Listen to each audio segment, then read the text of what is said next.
Proclamação. Ouçam a palavra do Senhor, ó nações, e proclamem nas ilhas distantes. Aquele que dispersou Israel os reunirá, e como pastor vigiará o seu rebanho. Jeremias 31, 7 e 10.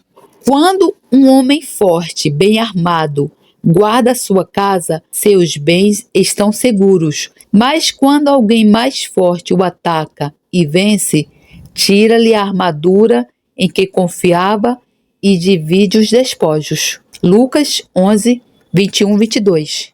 Proclamação. Ó Jerusalém, sobre os teus muros pus guardas, que todo dia e toda noite jamais se calarão. Ó vós, os que fazeis lembrar o Senhor, não haja descanso em vós, nem deis a ele descanso, até que confirme e até que ponha Jerusalém por louvor na terra. Isaías 62, 6, 7. Porque a nação e o reino que não te servirem perecerão. Sim, essas nações serão de todo assoladas. Isaías 60, 12. Carta de ensino Como orar pelo Médio Oriente, de Derek Prince. Tendo em conta a tensão e o conflito contínuos no Médio Oriente, estas percepções proferidas por Derek Prince em 1990 podem fornecer excelentes orientações para a oração em relação à região. Uma vez mais, estamos gratos pelo fato destes excertos de partilha intemporal de Derek terem uma incrível pertinência na presente situação. Embora Derek estivesse aqui a falar em resposta à invasão do Iraque ao Kuwait em agosto de 1990, as observações que ele faz são muito relevantes na presente situação no Médio Oriente. Alguns dos comentários de Derek têm sido editados, tendo em conta os atuais acontecimentos. Acreditamos que serão bastante úteis para todos nós. No que diz respeito ao Médio Oriente, suponho que todos concordarão que é o foco central das notícias mundiais de hoje. Isto é muito significativo, pois representa a mudança total que houve nas últimas 4, 5 ou 6 décadas. Cresci na Grã-Bretanha, entre as duas guerras mundiais. Lembro-me de que alguém poderia ler os jornais todos os dias durante uma semana e não teria referência a nenhum país do Oriente Médio, nem aos nomes dos países referidos na Bíblia. Mas hoje, porém, isso mudou por completo. E tal como disse, o foco e a atenção das notícias mundiais estão no Oriente Médio. Isto por si só é extremamente significativo. Está de acordo com a ideia que as Escrituras dão acerca do fim desta era, ao revelar que o foco seria novamente no Médio Oriente, na Europa e na área do Mediterrâneo. Assim, esta mudança do foco do mundo é uma das formas de Deus dizer-nos: estamos muito próximo dos fins dos tempos. Uma imagem profética. Também tem um significado profético. Em Daniel 2, Nabucodonosor teve uma visão de uma grande imagem a qual ele não entendeu. Ele nem conseguiu lembrar-se dela, mas Daniel não só o relembrou da sua visão, como também lhe deu a sua interpretação. Na visão, Nabucodonosor viu uma imagem grande e impressionante com uma cabeça em ouro, ombros e peito em prata, barriga e coxas em bronze e pernas em ferro. E no fim das pernas tinham pés que eram parte em ferro e parte em argila. Daniel interpretou isto a Nabucodonosor como de ser uma imagem de certos impérios no mundo. A cabeça em ouro era a Babilônia, os ombros e o peito em prata eram o Império Medo-Persa. Então a barriga e as coxas representavam a conquista de Alexandre do Império Greco, e as pernas em ferro representavam o Império Romano. De acordo com essa profecia, iria haver uma divisão nessa quarta etapa do Império Romano, o que verdadeiramente veio a verificar-se na história. O Império Romano foi dividido com duas capitais, a capital ocidental em Roma e a oriental em Bizâncio, ou Constantinopla. Assim temos este quadro das duas pernas da imagem, a ocidental centrada em Roma e a oriental centrada em Bizâncio, ou Constantinopla. E na parte inferior da imagem tinha os pés com 10 dedos. Muitos intérpretes da profecia relacionaram estes 10 dedos com os 10 reinos que eram para ser dominados pelo anticristo, retratado em Apocalipse capítulo 13. E claro, o povo agora diz que o mercado comum europeu, ou que seja, que está a emergir na Europa, agora conhecido como União Europeia, poderia ser os 10 dedos. Mas acho isso pouco convincente, porque todos eles estão no lado ocidental da perna. Nenhum deles está no lado oriental da perna. Logicamente, se uma pessoa tem 10 dedos, 5 estarão numa perna e os outros 5 na outra. Assim, a indicação é que o que quer que esteja a emergir incluirá no território ambos, o Império Romano Ocidental e o Império Romano Oriental, que é essencialmente a maior parte do que agora chamamos de Médio Oriente. E eu acredito que vai surgir de tal modo que a Confederação Europeia, ou o que quer que seja, é apenas uma espécie de primeiro passo naquela direção, mas não é o cumprimento da profecia. Que espécie de confederação? Muitas vezes é dito, especialmente em Israel, que o Médio Oriente é a casa das 3 grandes religiões monoteístas: judaísmo, cristianismo e islamismo. Eu pessoalmente não aceito aquela avaliação, mas reconheço que ela contém uma verdade implícita. Essas 3 religiões são primariamente monoteístas. Tem havido várias tentativas para unir os representantes dessas religiões, no entanto, sem sucesso. De fato, há uma barreira principal à congregação do cristianismo, judaísmo e islamismo.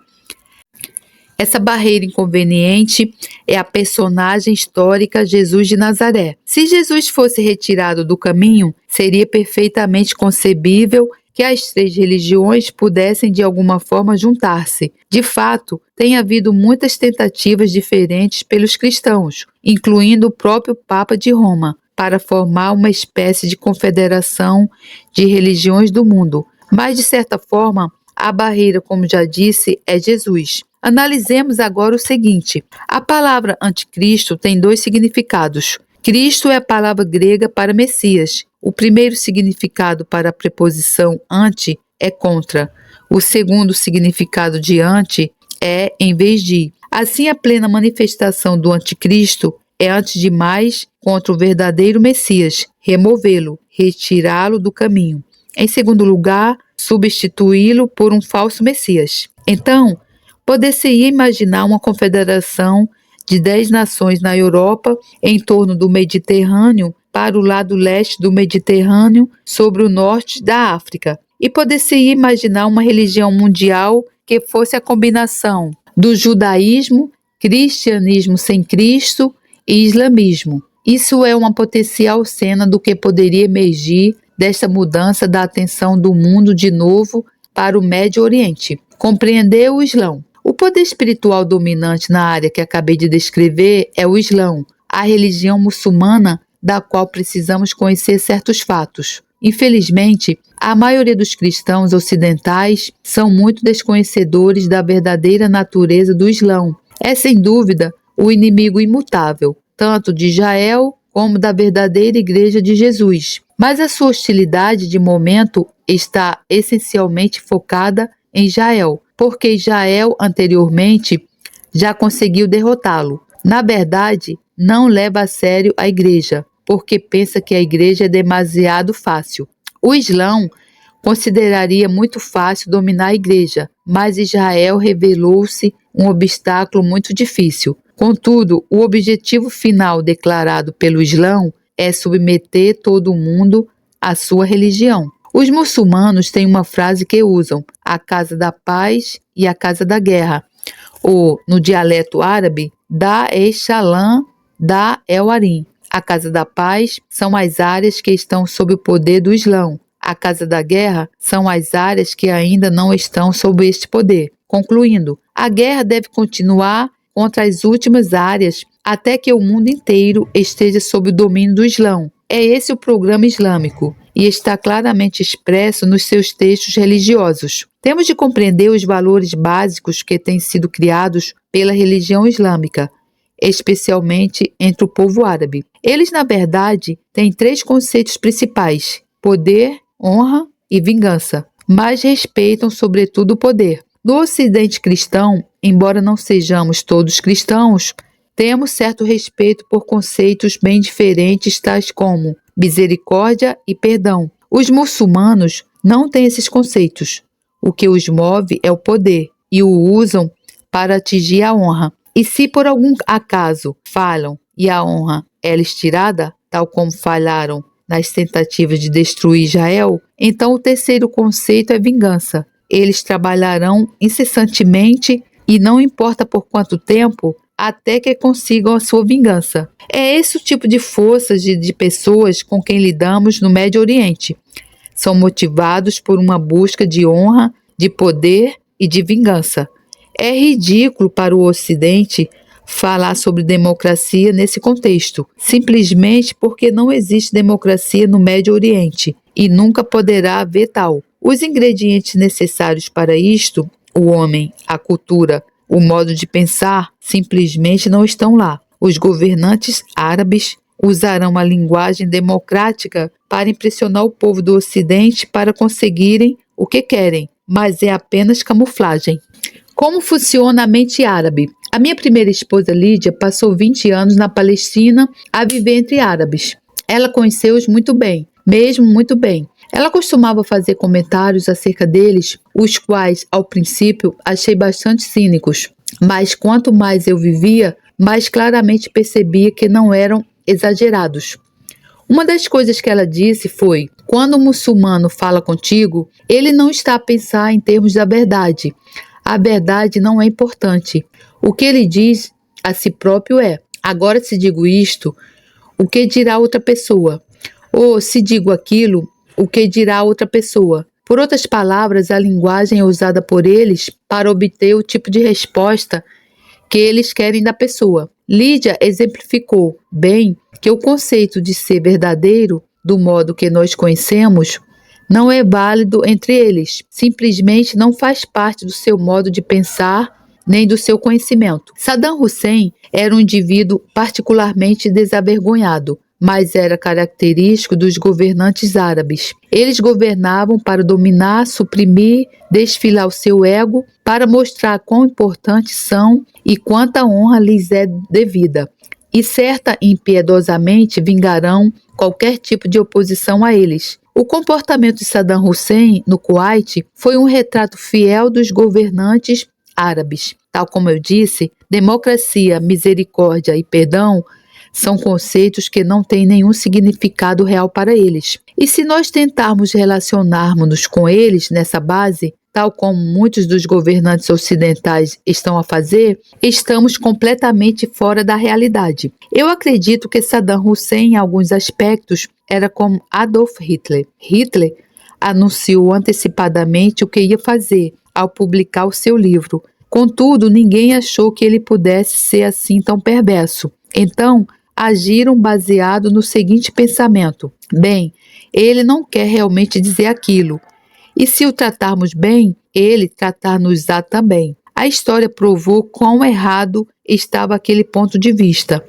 Acredito que as perspectivas para Saddam Hussein eram exatamente as mesmas. Ele era brutal, cruel, pretendia ganhar poder e usá-lo para os seus próprios fins, e faria tudo o que fosse necessário para atingir os seus objetivos.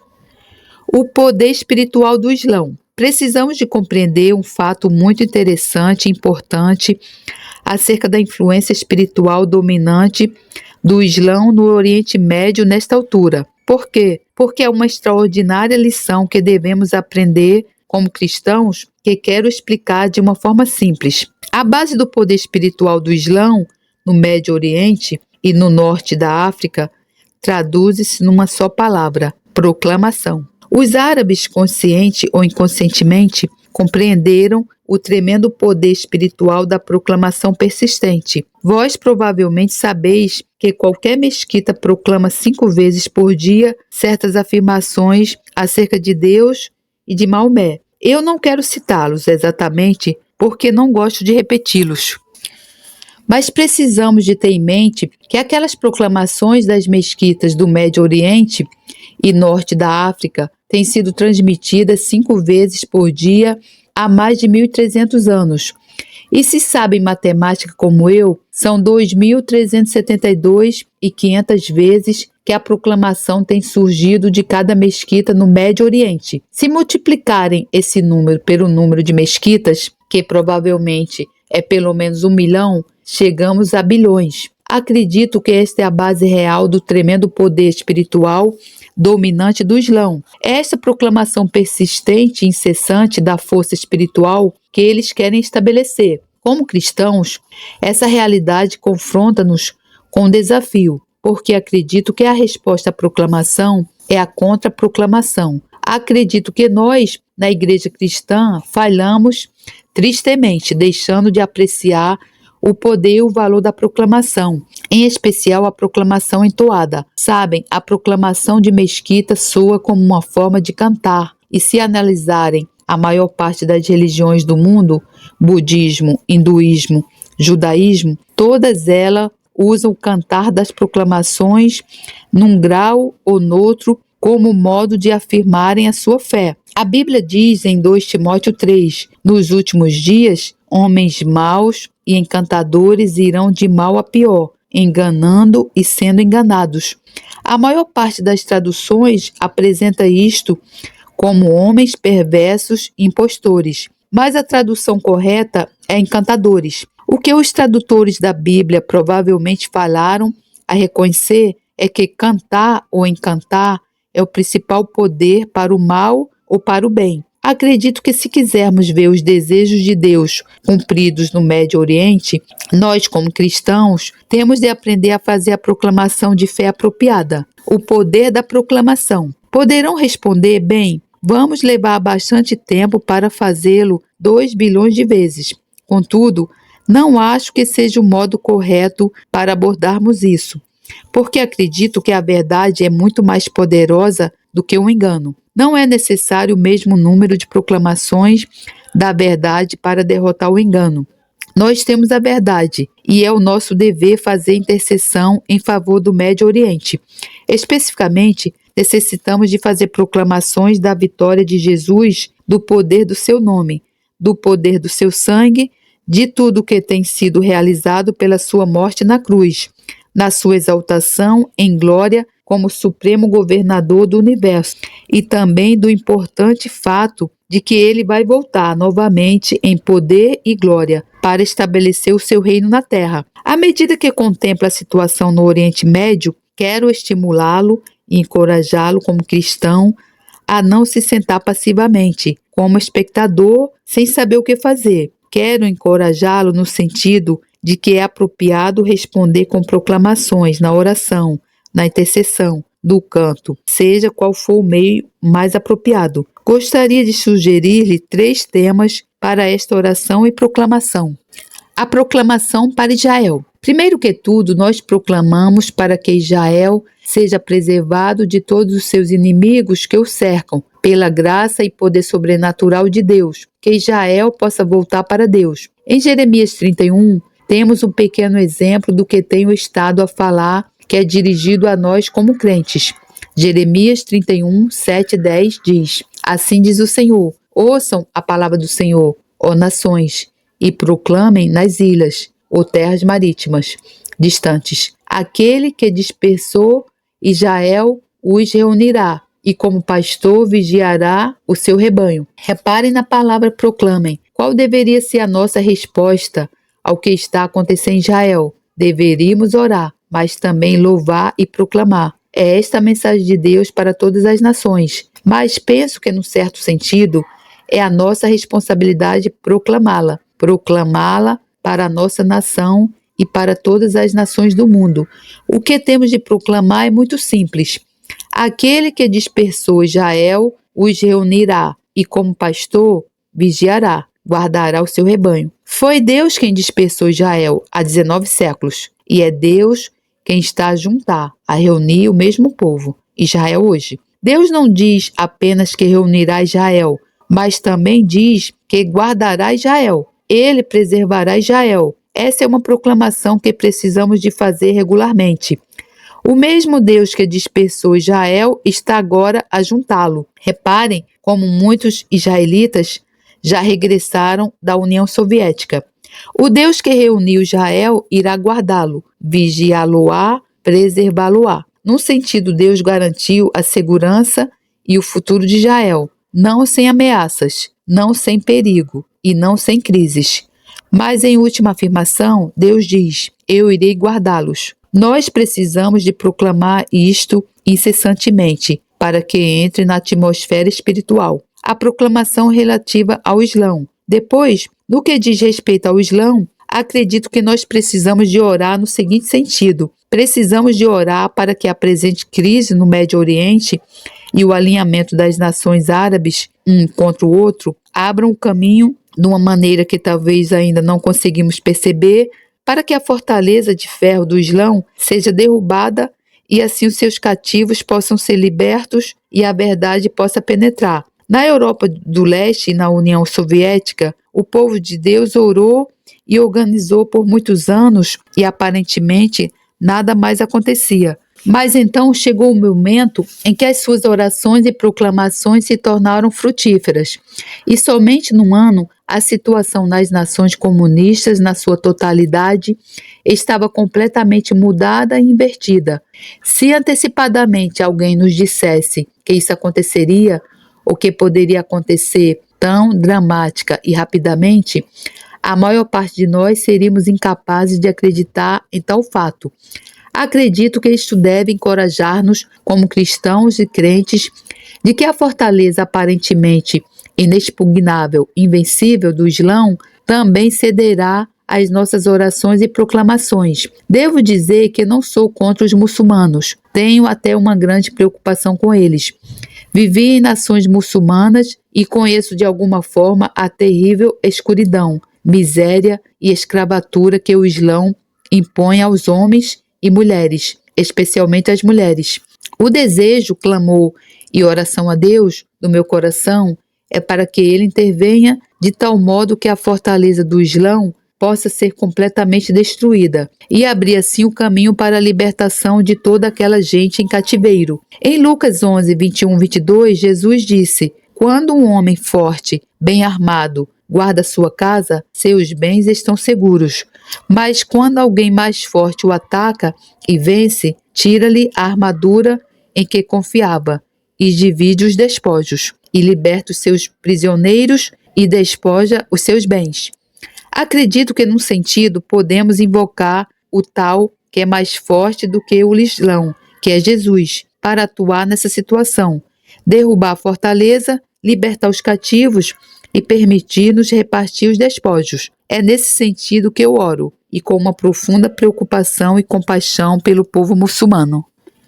Proclamação para os militares. A seguir, o nosso terceiro tema de intercessão e proclamação é para as tropas. Há dezenas de milhares de tropas do Ocidente reunidas no Médio Oriente.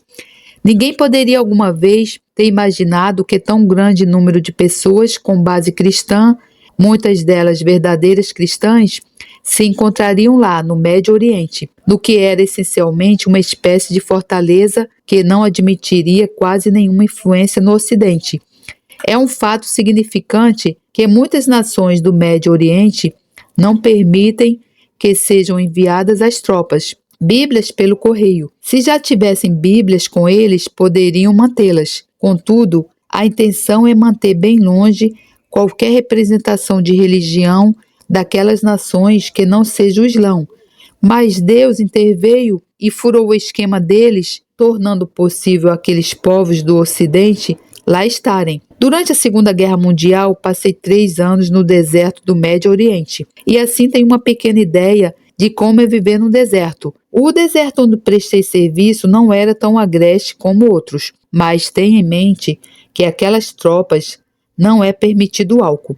Eles têm pouquíssimo entretenimento e têm-lhes sido repetidamente retiradas atividades que pensavam tornar a vida emocionante e valiosa. Devido às privações em que se encontram, Eu acredito que é uma oportunidade para o Espírito Santo e a palavra do Senhor penetrar naquele meio e muitos deles converterem-se a Deus. Creio, com base na minha própria experiência, que esta é a altura em que o Espírito Santo pode visitar aquela grande assembleia de tropas no Médio Oriente. E se algum tipo de reavivamento acontecer lá, isso vai afetar todo o ambiente espiritual no Médio Oriente. É como a história do cavalo de Troia. Lembra-se que quando os gregos quiseram capturar Troia, deixaram um cavalo de madeira enorme na parte exterior da cidade? O povo troiano chegou e levou-o para dentro da cidade, mas eles não sabiam que havia soldados gregos armados dentro do cavalo. Durante a noite, os soldados gregos abriram os portões e deixaram a armada grega entrar e assim tomaram Troia. Num certo sentido, diria que a presença das tropas ocidentais no Médio Oriente é um pouco como esse cavalo troiano. No interior tem algo que poderá espiritualmente abrir bem este reino todo.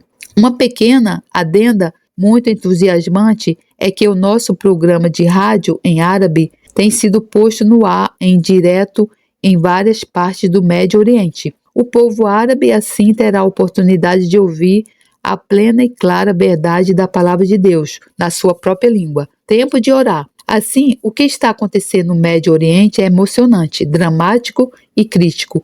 Em relação ao que lá está a acontecer, eu quero incitá-lo, como já referi, a não ser passivo. Não se sente apenas a ver notícias e diga, bem, não há nada que eu possa fazer, ou espero que tudo se resolva. Se é cristão comprometido e sabe como orar e conhece o poder da palavra de Deus e a autoridade do nome de Jesus, poderá ter um papel mesmo decisivo nos eventos que agora se desenvolvem no Médio Oriente.